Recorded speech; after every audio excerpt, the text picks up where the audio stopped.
बालाघाट में आज यानी गुरुवार को पुरानी पेंशन बहाली राष्ट्रीय आंदोलन से जुड़े कर्मचारियों ने आक्रोश रैली निकाली। अंबेडकर चौक में जुटे सैकड़ों कर्मचारियों ने इस दौरान कलेक्टर कार्यालय तक रैली निकालकर प्रधानमंत्री के नाम जिला प्रशासन को ज्ञापन सौंपा। उन्होंने मांगे पूरी न होने पर संसद घेराव की चेतावनी भी दी है। सफ़ेद टोपी पहने कर्मचारियों ने सरकार की पेंशन नीति का जमकर विरोध किया। कर्मचारियों ने कहा कि वे साल 2017 से एनपीएस का विरोध कर रहे हैं, लेकिन सरकार उनकी मांगे सुनने को तैयार नहीं है। एनपीएस की जगह अब सरकार ने यूपीएस को लाया है, जो कि एनपीएस से भी खराब है। उन्हें हर हाल में ओल्ड पेंशन स्कीम ही चाहिए।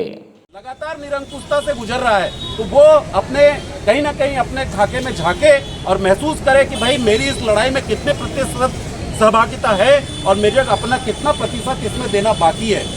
ये लड़ाई हम सब की है, एक अकेले से कोई संगठन नहीं चलता है। देखा होगा, हमने प्रांत से चर्चा करके और प्रांत से जो है 2 ज्ञापन बने हैं, आपने साइन किया है। एक बना है माननीय प्रधानमंत्री के नाम से और एक बना है माननीय मुख्यमंत्री के नाम से। आप पढ़े नहीं, साइन कर दिए? नहीं पढ़ लिए। आप उसमें बिल्कुल लिखा है कि मध्य प्रदेश के जो एनपीएस कर्मचारी और अधिकारी हैं, उनको प्रथम नियुक्ति दिनांक से वरिष्ठता देते हुए पेंशन बहाल की जाए। मैं आपको यहाँ बता दे रहा हूँ, इसलिए मैं यहाँ खड़ा हूँ।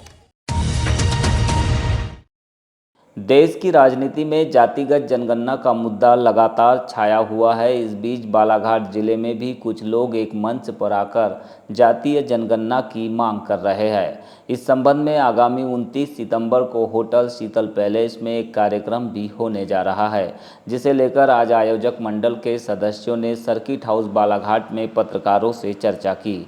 इस दौरान उमेद लिल्हारे, महेश सहारे, रहीम खान, धर्मेंद्र कुरिल, राजकुमार नागेश्वर, हाजी शोएब खान और शैलेश सुखदेव प्रमुख रूप से मौजूद रहे। आज़ादी के बाद से सरकारों ने दिखाया कुछ है और दिया कुछ नहीं है। दिखाया जरूर है, हर बार दिखाते रहते हैं, लेकिन देते नहीं हैं। उसी अधिकार को लेकर हम अपनी मांग को लेकर, जायज़ मांग को लेकर और अपनी समाज के लिए, ओबीसी एससी एसटी समाज के लिए उस लड़ाई को कारगर बनाने के लिए आप सबकी उपस्थिति बहुत आवश्यक है। मैं आप सबसे निवेदन करता हूँ कि आग कहीं से भी लगे, आग लगनी चाहिए और उसी आग को, आरक्षण की आग को, अपने हक की आग को, अपने अधिकार की आग को जलाने के लिए, वो आपके अधिकार की आग को जलाने के लिए आप सबका आना अति आवश्यक है।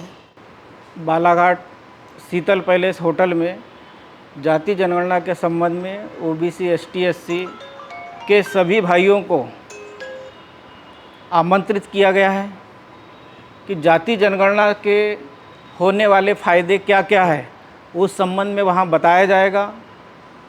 जाति जनगणना क्यों ज़रूरी है, इसके बारे में भी बताया जाएगा। जाति जनगणना से जो फ़ायदे होने वाले हैं, जैसे हमें राजनीति में आरक्षण हमें चाहिए, एजुकेशन में आरक्षण चाहिए, नौकरी में आरक्षण चाहिए और प्रमोशन में भी आरक्षण चाहिए।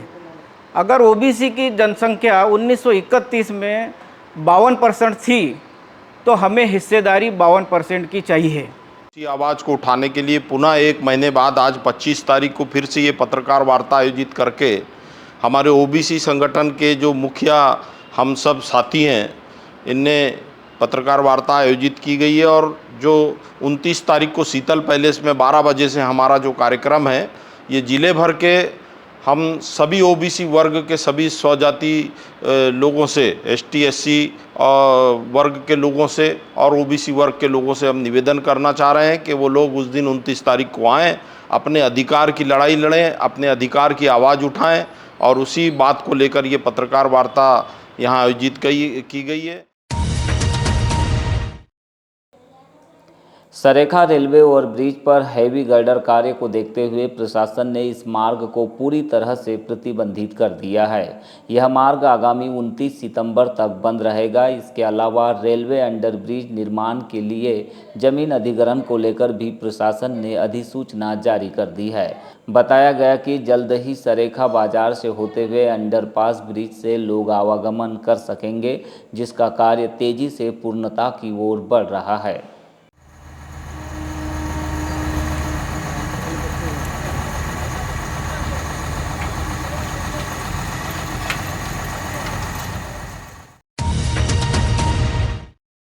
बिरसा क्षेत्र के ग्राम पंचायत सोनगुड्डा के कोद्दापार, चारटोला, सुकुलपाट और गढ़ी टोला में अवैध शराब बिक्री पर रोक लगाने के लिए ग्रामीणों ने कलेक्टर बालाघाट के नाम ज्ञापन सौंपा। इस संबंध में बताया गया कि सोनगुड्डा पंचायत के द्वारा अवैध शराब बिक्री के विरुद्ध प्रस्ताव भी पास किया गया, लेकिन शराब की अवैध बिक्री पर कोई भी रोक नहीं लग रही है, जिससे क्षेत्र के आदिवासी बैगा परिवारों की जिंदगी पर बुरा असर पड़ रहा है। क्या है, हमारे जवान लड़के बच्चे पी कर के कहीं भी लुढ़क जाते हैं, इसलिए हम उसको बंद कराना चाहते हैं। सरकारी शराब इंग्लिश और कुछ कच्ची भी पीते हैं, तो कच्ची भी तो कम मात्रा में बेचते हैं, लेकिन ये अंग्रेजी शराब अति ज़्यादा बेच रहे हैं। इसलिए हम लोग कह रहे हैं कि हमारे आदिवासी बहन बेटी बिगड़ रहे हैं, हमारे बहू बेटी बिगड़ रहे हैं पी पी के। इतवार के दिन हम लोग देखते हैं तो वहीं बाज़ार में लुढ़के हुए रहते हैं रात भर दिन भर। तो ये अच्छा नहीं लग रहा है, प्रतिबंध होना चाहिए।